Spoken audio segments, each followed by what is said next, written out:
The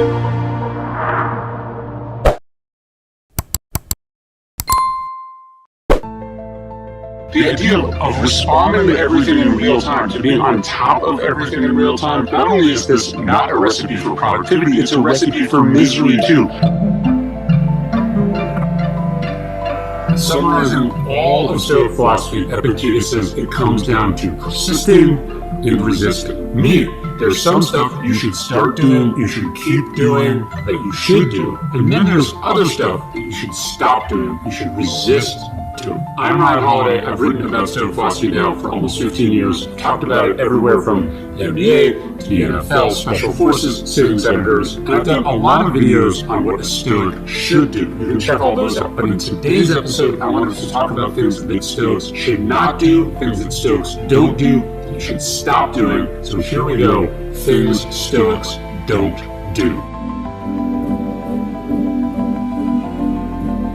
Generally, Stoics try not to be afraid of things, but of all the things a Stoic tries specifically not to fear, it's change. Marcus Aurelius says all things are born from change, right? Everything good that ever happened to you in your life came from change. A Stoic doesn't fear change because they're prepared for stuff, because they know they can handle anything. Marcus Aurelius in Meditation says, what am I going to do about tomorrow? He says, I'm going to meet it with the same weapons that I met today, right? Knowing what you're capable of, knowing what you can handle, means you don't have to fear change. You don't need to cling to make everything the same. And part of the Stoic idea of indifference doesn't mean you don't care, but it means you're good either way. So because the preparation a Stoic does, they don't need things to be a certain way. Stoic doesn't have to have a preference about how things are going to go tomorrow, whether it's going to be rainy or beautiful, whether it's going to be hot or cold, whether people are going to love them or hate them. They know what they're supposed to do. They can handle anything. So Stoic doesn't fear change, doesn't have preferences, right? Because we don't need to. We can handle anything that life throws us. A lot of stuff happens every day, every minute, but here's the thing, most of it doesn't matter, right? Marcus Aurelius says you're better off not giving small things more attention than they're worth. Basically, don't sweat the small stuff, right? The stuff that's not up to you, the stuff that doesn't move you closer to where you want to get in life, the stuff that distracts you from what you actually should be doing. You have to tune it out. We talked about this in one of the other videos. The idea that you don't have to have an opinion about this. It doesn't even have to register with you. You can ignore it. You can stay focused on what matters. You can ask yourself, is this essential? Does it matter? And if it doesn't, what do? You ignore it. When someone criticizes me, I do this exercise from Marcus Aurelius. He says, think about this person. Think about what they just submitted to. Think about who they are. Think about what they're addicted to. Think about what they've ever accomplished. And what you realize is that this person whose opinion you are about to let supersede your own evaluation of yourself and your work is actually worse than meaningless. They're like the opposite of who you're trying to be. So it's good that they don't like what you're doing. You don't want their approval. Focus on what you think. Focus on who you want to be. As he says, we love ourselves more than other people, but then for some reason we care about other people's opinions more than our own. That's insanity. You gotta focus on who you are, on your own internal scorecard, on your sense of self. That's what you measure yourself against, not the nonsense of other people, not the worthless opinions. These people who, quite frankly, you don't respect anyway. A Stoic doesn't need to get even. Marcus Aurelius says the best revenge is to not be like that. And this is a person who experienced coups, who was lied about, who was attacked constantly, right? So the best revenge is to not be like the person who wronged you. Seneca says that we get angry about things, but how ridiculous that is. He says, you never return a kick to a mule or a bite to a dog, right? A Stoic understands that by nature of what we do, who we are, we're going to get attacked, we're going to get criticized. People suck, they're going to hurt us, they're going to do things. But what a Stoic doesn't do, what you have to stop doing, is need to get revenge, need to get even, need to get your pound of flesh because someone did something to you. You're fine, you weren't harmed by it, you're going to be alright, and you can let it go.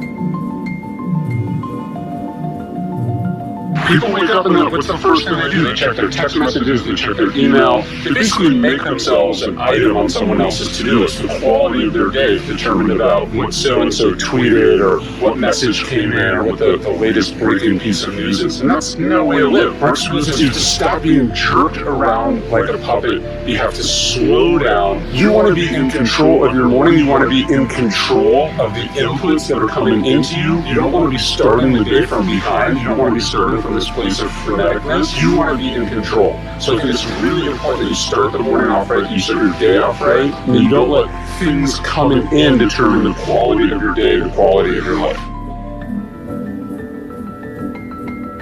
There's a great story about Napoleon who famously wouldn't read his mail until 3 weeks after it arrived. He knew that most problems will resolve themselves, but if you're checking constantly, if you're so reachable, you'll be inserting yourself into things that you don't need to be inserted in. You'll be spending time on things that will resolve themselves. We can imagine Marcus Aurelius doing a similar strategy, or Epictetus, or Seneca. The idea of responding to everything in real time, to being on top of everything in real time, not only is this not a recipe for productivity, it's a recipe for misery too. You have to be willing not to know every single thing that's going on, to not be so reachable that anyone can interrupt you in your concentration at any time. Follow Napoleon's advice, sleep with your phone in the other room, leave your phone in the other room when you're going to do something important. Don't be so reachable.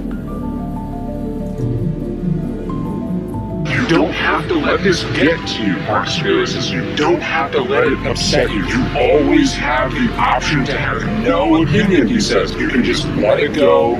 You can let it drift by like clouds, as the Buddhists talk about when they talk about thoughts. You don't have to let it sink in. You don't have to let it harm you. You don't have to let it get you riled up. You don't have to get worked up. You don't have to respond. You can just let it go.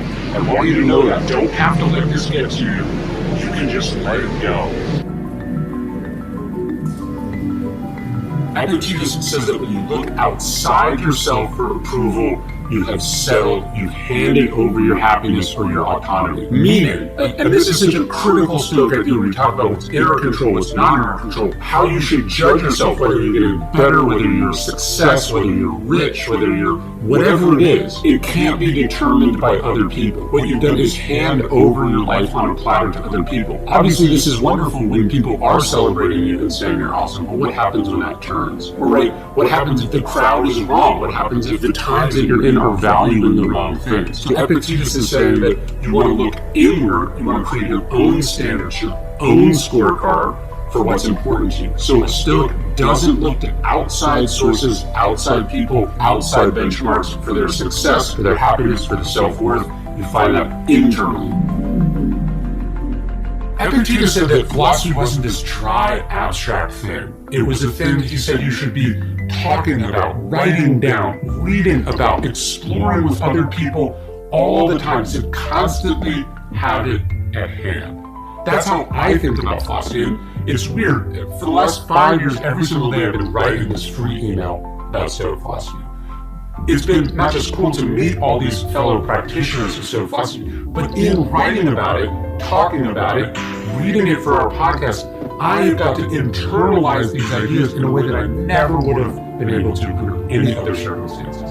That's the idea. Philosophy is something we're supposed to engage in, not keep in these dusty old books or read once and be done with. It's a constant process. And I think that's why the email has worked so well for the people reading about it and sharing it and talking about it, all of that as well. So I'd love to have you join us on this email. You can sign up at dailystoic.com/dailyemail. It's totally free, no spam. You can unsubscribe whenever you want. I've basically given away a book for free every single year for 5 years. And I'm going to keep on doing it until I drop dead. Check it out, dailystoic.com/dailyemail.